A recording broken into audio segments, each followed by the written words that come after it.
नमस्कार मंडळी. तर पहिलंच सांगते की एक लाईक, एक शेअर, एक सबस्क्राईब करायला अजिबात विसरू नका आणि कमेंटमध्ये नक्की सांगा की माझा हा व्हिडिओ तुम्हाला कसा वाटला.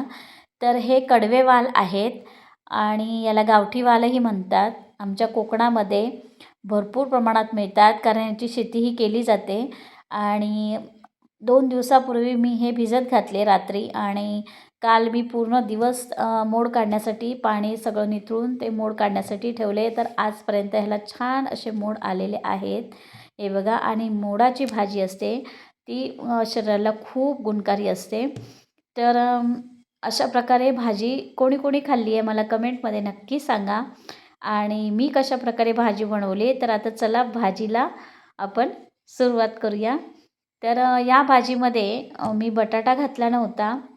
फ्लॉवर घातला आहे. हा बघा बारीक करून घेतलेला आहे फ्लॉवर. आणि आता फोडणीची तयारी.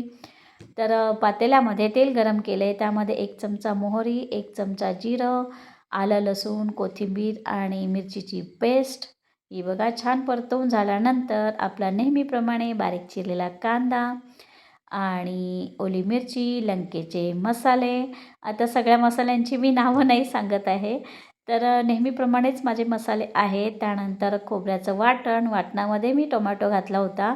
त्यामुळे भाजीला छान रंगही येतो आणि छान चवही येते. आता हे बघा वाटण मी अगदी 10 मिनटापर्यंत छान तेलामध्ये परतवून घेतले आणि त्याला तेलही सुटलेलं आहे. तर आता यामध्ये मी वाल आणि फ्लॉवर घातलेला आहे.